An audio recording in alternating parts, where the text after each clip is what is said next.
Ladies and gentlemen, please welcome your host, Jafar Abdul Karim.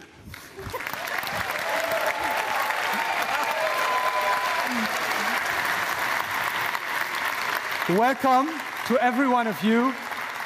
Ahlan wa sahlan, herzlich willkommen und bienvenidos. It's an amazing view to look here into the room and see different people from different cultures and to feel the energy that is here in the room.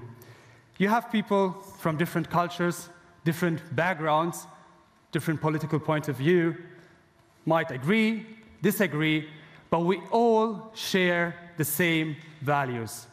Freedom of expression, freedom of speech, the open exchange of ideas, and these are the values of Deutsche Welle's Global Media Forum. It's about coming together and discuss. That's why, ladies and gentlemen, welcome to 11th edition of the BOBS 2015.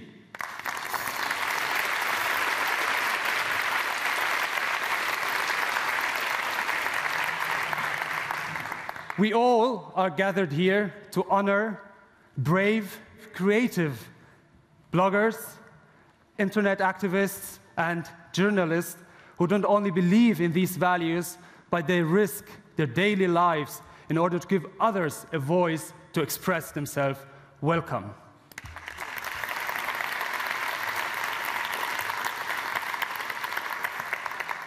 And this year, we got more than 4,800 candidates who competed in 14 different languages. And I think it's time to look behind the scenes and knowing how hard was the decision of the juries. And I can tell you it wasn't easy. But at the end, they decided. And it's also important to know the importance of the work of the online activists. And that's why let's watch this movie now together.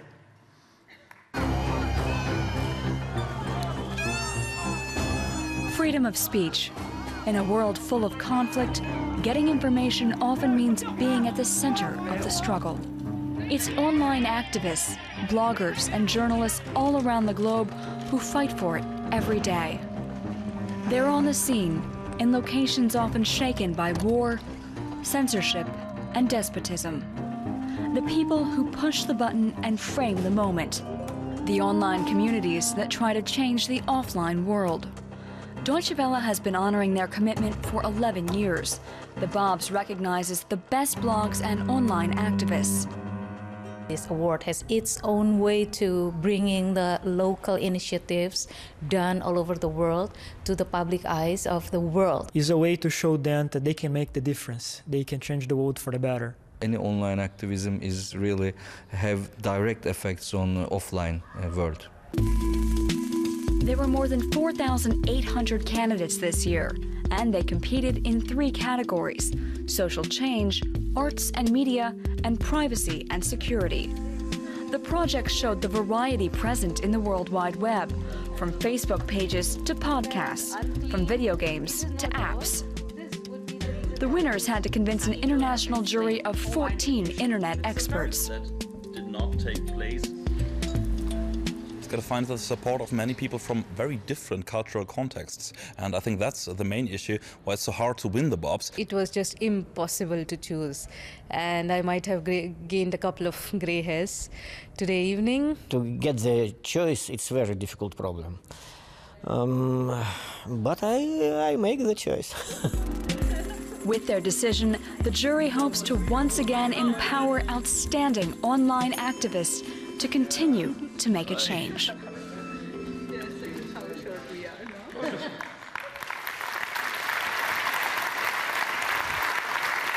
As you can see, some got gray hairs, others were saying, oh, it's a really hard decision, but at the end, they had to choose, and they actually did. I'm going to introduce you the first category, which is social change, and the winner in social change is Muktu Muna. Muktu Muna is the biggest platform for free thinkers and atheists in Bengali language. But this year, one of the founders of Muktu Muna was silenced. Avijit Roy, one of the most powerful voices of this platform. He was on a list among around 80 activists who were on a list that was published by religious extremists, and since 2013, 9 of them were murdered. But there's a will. Hundreds of bloggers, and especially his widow, continued this work because they want to keep his spirit and his message alive.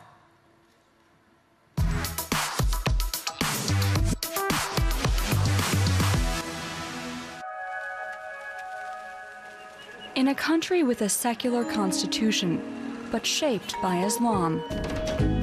A country where atheist is a swear word. Avijit Rai died for his beliefs. He believed in freedom of speech, and that's what he fought for. And he was not only an atheist or just a writer or a blogger, he was a secular humanist who dealt with the bigger questions of life. After he was murdered in February, Avijit Rai's widow has been continuing his work. Mukto Mona is the world's largest online community in Bengali for free thinkers, with contributions from inside and outside Bangladesh. In a country where there is so much repression, in a country where operating as an activist is so fraught with danger, the fact that these young bloggers have taken that position and insisted upon their messages being heard, I think is very powerful. With the support of hundreds of others, Rafida Ahmed is keeping Mukto Mona going. Avijit Rai's ideas live on. I know that we will not be silenced. There can be a world without religious superstitions or, bindings based on science and reason, and where you speak out against all oppression.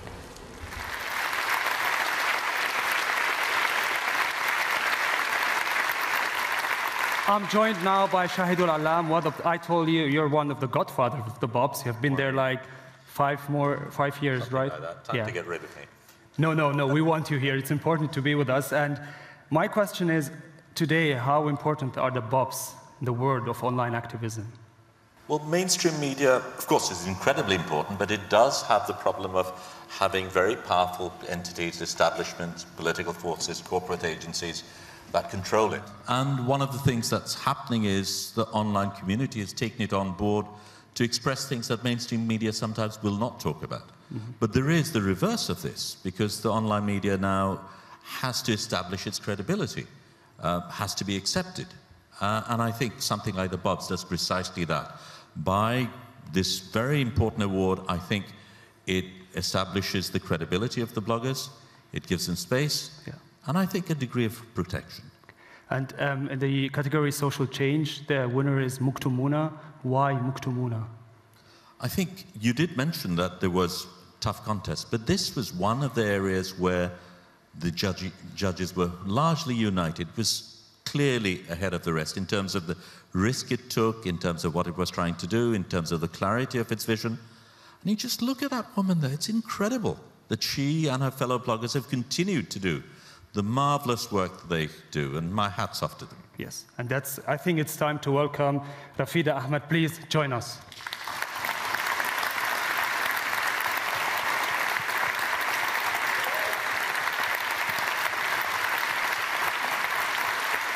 It's your applause.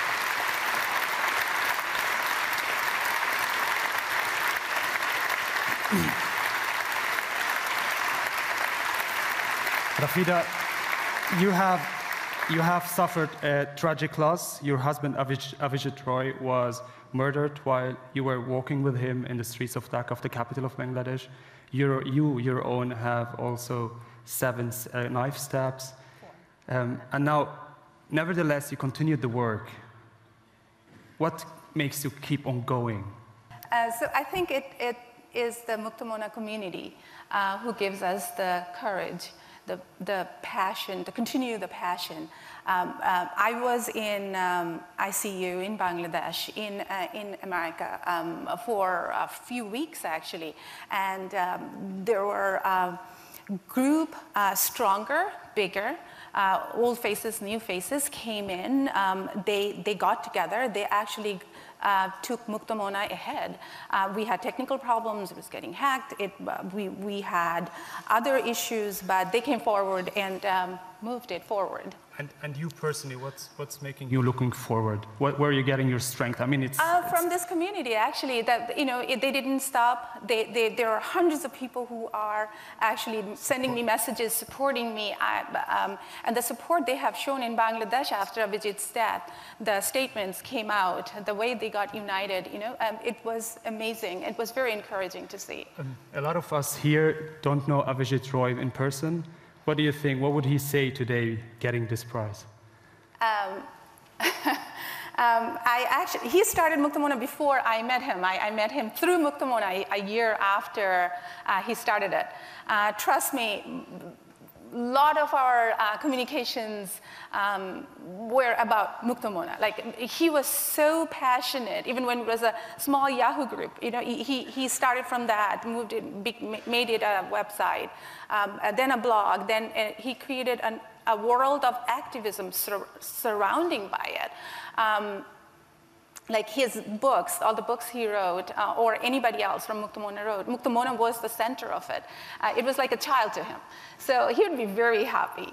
And we are really happy that you're joining us here today. I just have one question is, how you're doing today? Where are you living? And I mean, what you're doing in the daily life? Are you being threatened? What support you need? I am here. I guess I am okay, physically recovering, still going through treatments, especially my head injuries. They're going to take a while.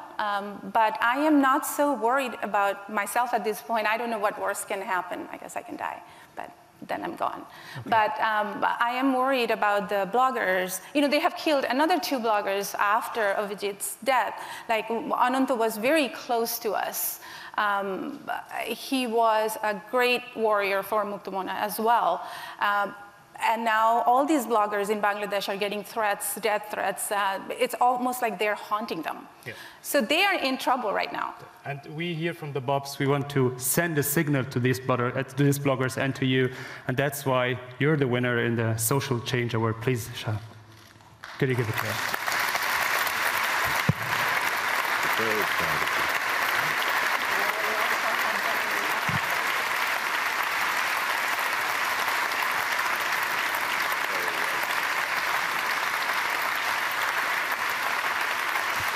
Thank you so much. Big applause, please, to Rafid Ahmad.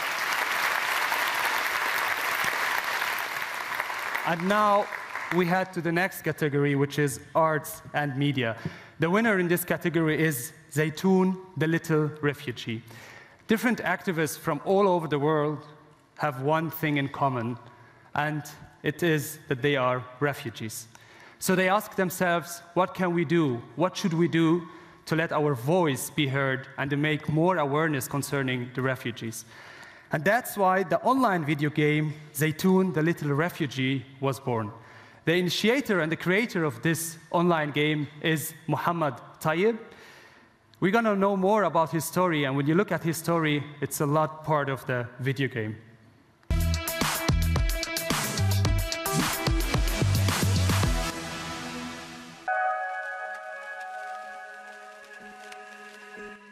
He was a Palestinian refugee in Syria. Now he's a Syrian refugee in Europe. In exile, he's found a creative way of telling his story. I have really a lot of anger in me because like seeing exposed to this situation and feeling like the whole world ignorance, like you feel you're gonna explode inside. You feel like you wanna tell something that the world don't want to listen. His story begins here. Yarmouk is Syria's biggest Palestinian refugee camp. It's been under siege since the war broke out. Muhammad developed a video game based on his experiences at the camp. The player becomes a refugee himself. It is actually very beautifully designed. It is very powerful. It is special that it is a project, that it is a video game, and at the same time is an archive of Syria, Palestine history, and the history of refugees in the region. Oppression made Mohammed flee from Syria and made him a refugee once again, now in Madrid. Like, I'm living in two places at the same time. Emotionally, I'm in Yarmouk, and physically, I'm here. We're always connected.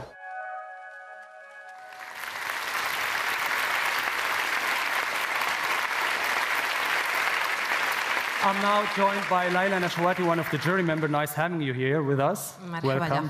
Yeah, nice. Ahlan wa sahlan. Nice having you here. Laila, please, could you tell us why did you choose the project Zaytoun? So it's a very outstanding project, and we think it's very timely in this moment. So first, there's the issue of refugees as a whole, and they're a pressing issue, and there should be a shared responsibility international, yet they're quite neglected. But they're not only passive victims. They also have a voice that we should listen to, and it is expressed in first person through projects like that. That's on one hand. On the other hand, it's also the issue of Syria and Palestine, because this Zaytoun is a refugee in Syria, first from Palestine, then his camp got bombed by the Assad regime, so he had to flee also Syria, and now he's a refugee somewhere else. So the amount of isolation that these people are going through, and also it's actually trying to invoke the spirit of the beginning of the uprisings, when there was a shared goal of justice and dignity, which is actually something that unites the Syrian and Palestinian struggle in a context of increasing fragmentation. Thank you for the explanation. And now I think it's time to welcome the winner in Arts and Media, Mohammad Tayyib.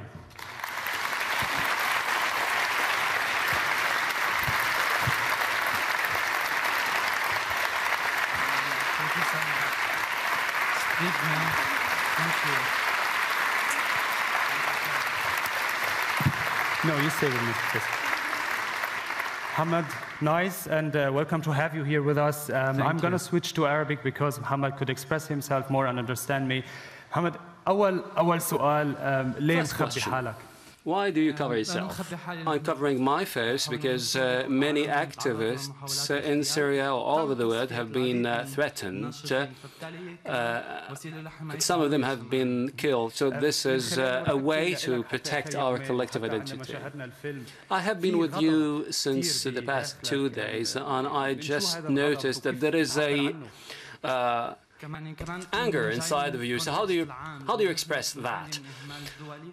I'm angry because the whole world and the international community ignores us. We suffer from a lot of problems, and nobody takes care of us, so that's quite normal to be angry. So I think that I'm expressing something collective more than a personal anger. In the movie, you said that you have a voice, but nobody listens to you. You are in front of dozens of cultures, identities, and they have millions of people watching you over Deutsche Welle, so you can express yourself. So I'd like to say thank you very much to you all. It's an honor for me to be here. It's time today to cancel nationalities, citizenship, passports, religions, and to be just humans. Just humans. Thank you very much indeed for being with us. Thank you so much, Laila.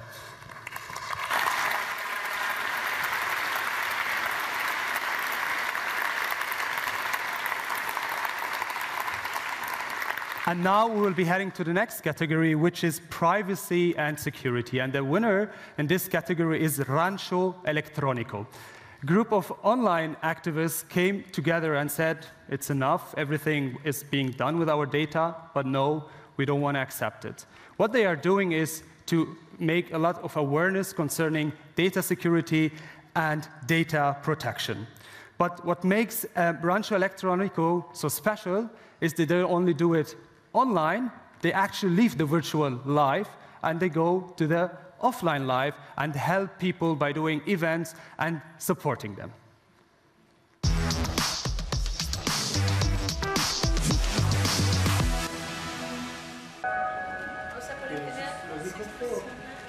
The people of Rancho Electronico are fighting for change, for more data security and less surveillance. But they're fighting for it in a country that's struggling with corruption and crime. It's a way of reacting to all the things that are going on in Mexico. From here, we're organizing the resistance through the internet. The hackerspace Rancho Electronico is a cooperative trying to surf safe and protect privacy. But in Mexico, these topics seem trivial to many people.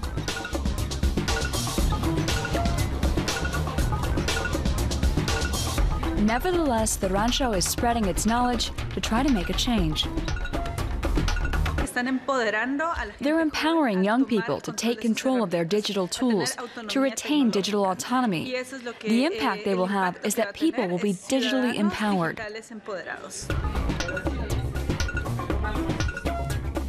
The Rancho Electronico wants more freedom in real life and online.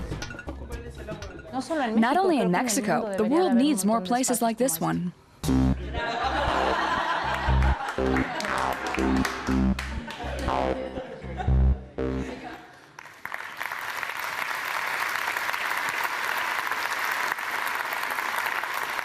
Well, it seems that they are also having fun. My first question to you, do you think Rancho Electronico reflect the spirit of the young people in Mexico, or are they different?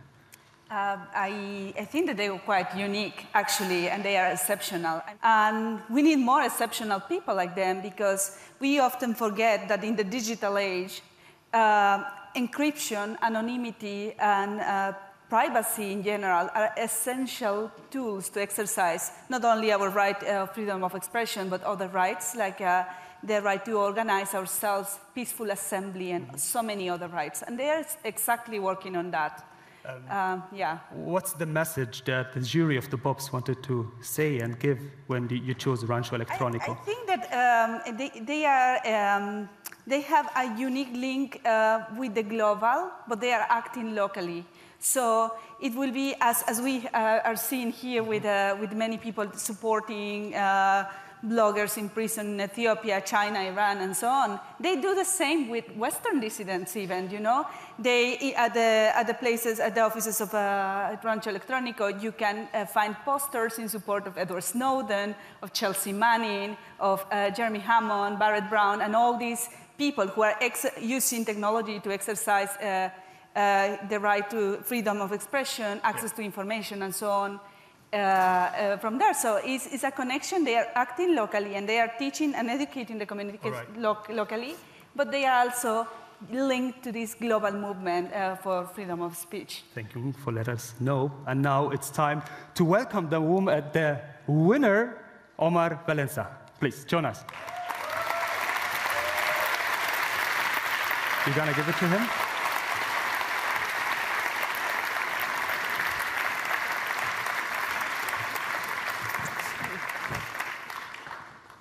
Yep, it was short. I thought you would more, but it's okay.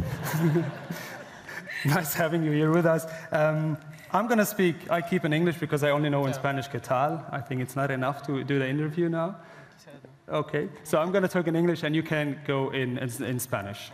Okay. The first question is, like, what's the biggest challenge you're having in your daily life? Like, let us know about your daily life doing this. I think first to be alive in a country which is then oppressing us. We have 43 different people who have disappeared in Chiapas, 43 students who disappeared, and we have all in all 24,000 people who have disappeared, and also journalists, and also people from the United States have disappeared in Oaxaca. And this is our challenge, actually. And well, and after that, I think that all the other things is getting organized in this. On that note, we are using also the tools, or for example, decoding tools, in order to also make sure that we are sure that we have a high security level here. Yeah, and how is the resonance? from the young people especially? Es difícil It's porque difficult because varias corporaciones we have different han corporations cooptado el and Internet. El Internet que vamos the construyendo internet. nosotros. We are also No es de building las the internet. corporaciones. It's not the internet No es de of the Facebook, company. no es de It's not Google, from no es de Facebook, Microsoft. Google, or Nosotros Microsoft. But encontramos we poca resonancia. do not Sin have embargo, a high la hay. resonance Y creo que here. eso es lo But importante para nosotros, we have al final de cuentas lo que estamos at haciendo the es end, organizarnos. what we are doing is that we are trying to getting organized. We know that we are only a few, but we have a big heart. And I think this is what is important for the Rancho Electrónico. And we have also other shares, which projects which I can share with, for example, Rafida and Ramira. And so these are the hearts which we want to reach. And we want to reach the hearts maybe of the people who are here in this room.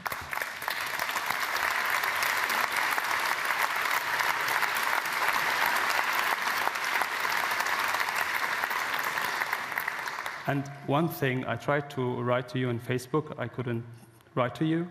WhatsApp, no WhatsApp, how do you communicate?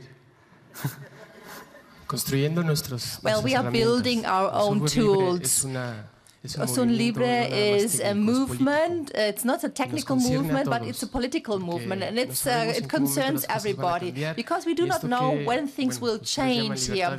And you call it, for example, freedom of expression, but for me, it doesn't really exist because you can't guarantee life, and therefore this is not any freedom. And what do we have to do? We have to make a reflection. We have to discuss how we are using the tools which we are getting. But they are also benefiting from this, and they are benefiting from our information, from our privacy. Thank you so much, and yeah.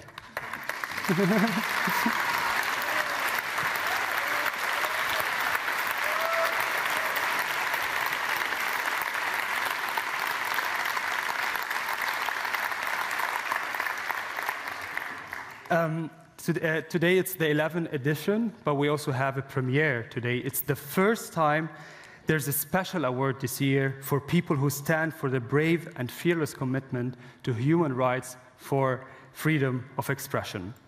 Today we have a special award, and it is the Freedom of Speech Award, and it goes to the imprisoned Raif Badawi. Raif Badawi is a Saudi Arabian blogger who was jailed 3 years ago, and he's being there for 10 years in prison and 1,000 lashes. And you know why? It's just because he created the website Free Saudi Liberals.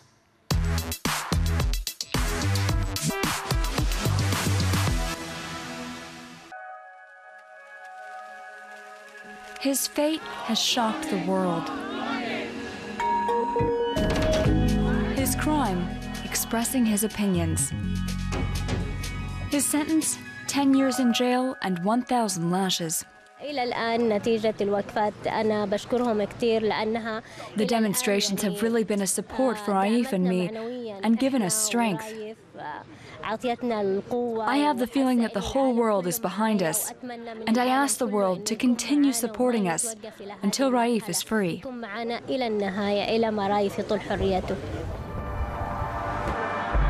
Saudi Arabia's Supreme Court has just upheld the barbaric verdict. Only a royal pardon could end the torture. A crowd watched his first 50 lashes. He still has another 950 to go. Health-wise, he's not doing well. He has problems with his blood pressure, and psychologically, he's also not doing well.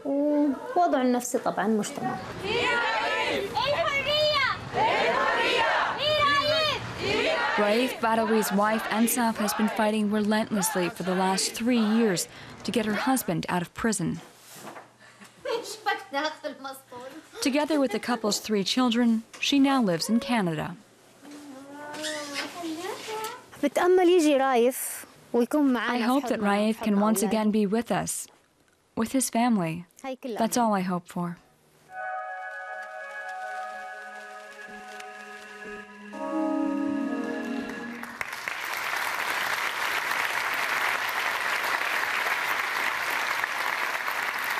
please welcome with me the keynote speaker for the Freedom of Speech Award, Editor-in-Chief of Zeit Online, Mr. Jochen Wegner. The stage is yours.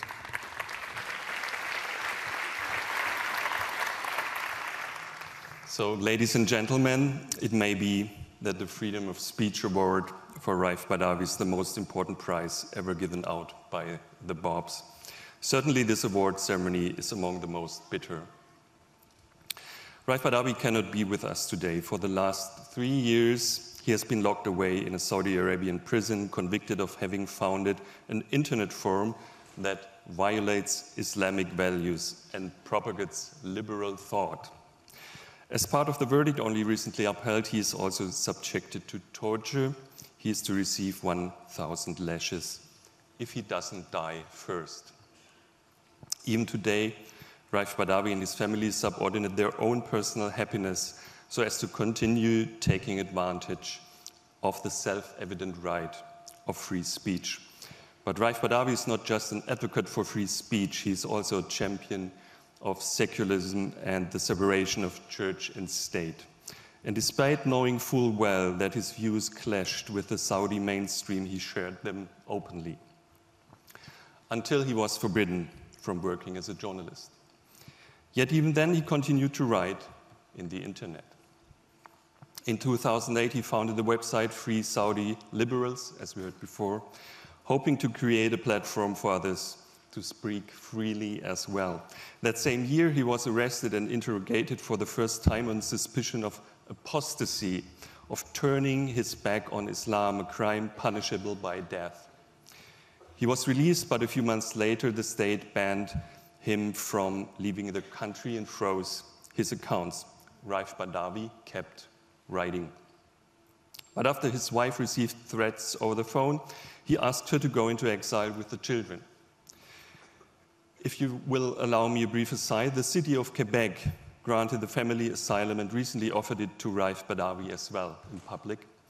Canada can be proud of itself. I wish that all European countries where the right to asylum is currently a subject of intense debate would compete with Canada to make such offers of asylum, rather than competing among themselves for the privilege of exporting arms to our ally Saudi Arabia.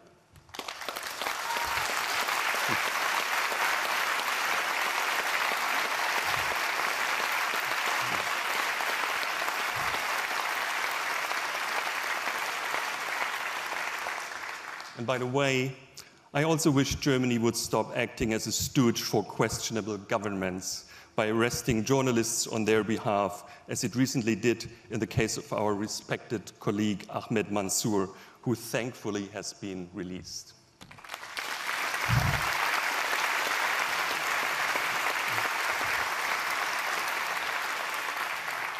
Raif Badawi continued writing and still writes today. From prison, he dictated to his wife the foreword to his book of selected blog entries, a volume that was recently published in Germany and will soon be published in the US. 2 or 3 times per week, he's allowed to call his wife. That means that Raif Badawi will hear about this prize. He will come to know how inspiring he is for us and how deeply we are moved by his fate. But as important as our support is for him, Raif Badawi is just as important for us. For one, Raif Badawi has opened our eyes. Seldom has Saudi Arabia's schizophrenia been so obvious as it was on the 9th of January when Raif Badawi received the first 50 lashes for the propagation of liberal thought on the internet. 2 days before his lashing, Islamist terrorists had murdered several journalists from Charlie Hebdo because of their propagation of liberal caricatures. 2 days after his lashing, members of the Saudi government participated in a demonstration on the streets of Paris, a demonstration in support of the freedom of speech. Rarely has Saudi Arabia's schizophrenia been so visible. Raif Badawi is important to us because he has opened our eyes, but he's also important to us as an example to aspire to. I'm not Charlie, and I'm not Raif Badawi either. Indeed, it would be presumptuous to make such a claim. With each and every one of his blog entries, Raif Badawi risked more than most Western journalists risk during the course of their entire career. Yet I would like to seek to hold up the courage shown by Raif Badawi as an example I may aspire to. I very much hope that many journalists and activists try to live up to his example and do not cease dedicating themselves to defending the right of free speech. Raif Badawi has a great deal of support. People in Germany, France, Russia, Tunisia, the Netherlands, and the United States have demonstrated on his behalf. 130 European parliamentarians have written to King Salman, and 18 Nobel laureates have shown their support. So too have many heads of state and government, including German Chancellor Angela Merkel. In the case of Raif Badawi, our support is particularly important because in Saudi Arabia there are many who believe he deserves his punishment. His own father, for example, and his wife's family, who filed court proceedings for forced divorce due to the accusation of apostasy. God is great, the spectators cried out as the lashes rained down on his back and legs. God is great. We currently find ourselves in Ramadan, which is also a month of mercy. King Salman, the only one who can still pardon Raif Badawi, must now display his mercifulness. I would like to close with Raif Badawi's last blog entry. It's a quote from Albert Camus. The only way to deal with an unfree world is to become so absolutely free that your very existence is an act of rebellion. Ladies and gentlemen, this is the most important prize the Bobs have ever awarded. Raif Badawi, it is a great honor for me to present you with the Freedom of Speech Award. I hope you will soon be able to hold it in your own hands in freedom.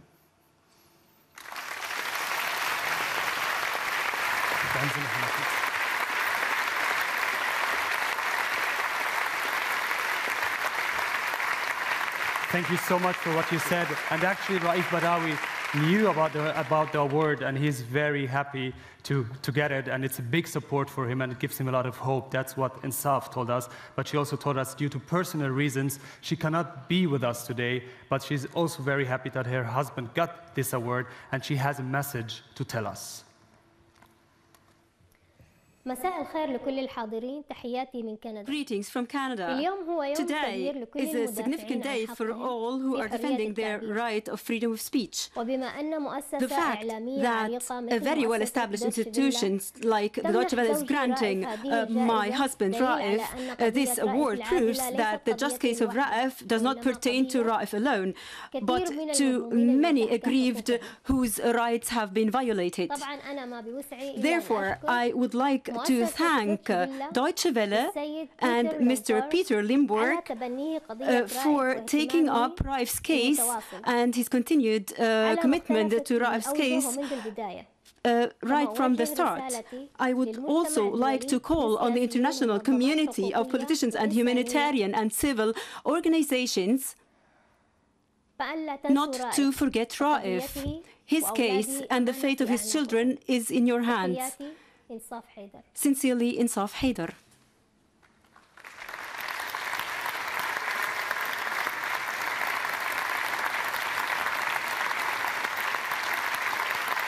Ladies and gentlemen, please welcome Director General, Mr. Peter Limburg.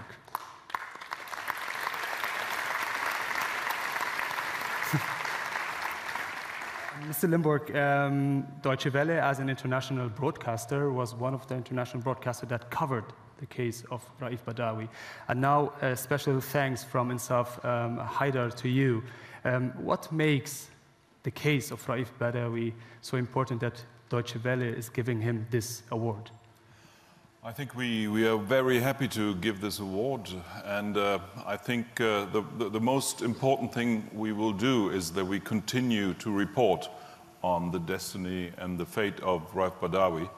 And I think he's an example for being extremely courageous. And he and his family, one has also to say that his wife is great in fighting for his rights. And so we will continue covering this story. And we as Deutsche Welle, we transport our values of freedom, of democracy, of human rights in every country of the world as we can, where we're not blocked or censored in any way.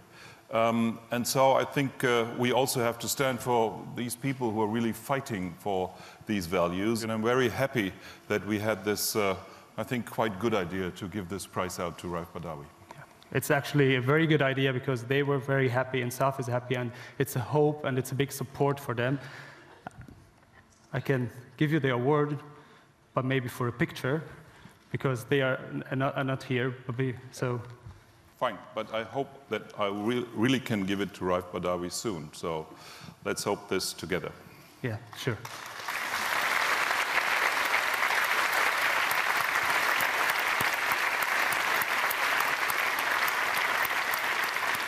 We all hope that Raif Badawi can get it soon, and we came to the end now. That's why I would like to ask all the winners and the jury member, please, to join us for the final picture. And ladies and gentlemen, I would like to ask you we want from here, from the Deutsche Welle, from the Global Media Forum, from the Bobs, we would like to send a signal to the whole world and to say, we support freedom of speech, we support freedom of expression. That's why I would kindly ask you to stand up, and a big applause that everywhere in the world can hear your applause all over. It's your time. Shahidu.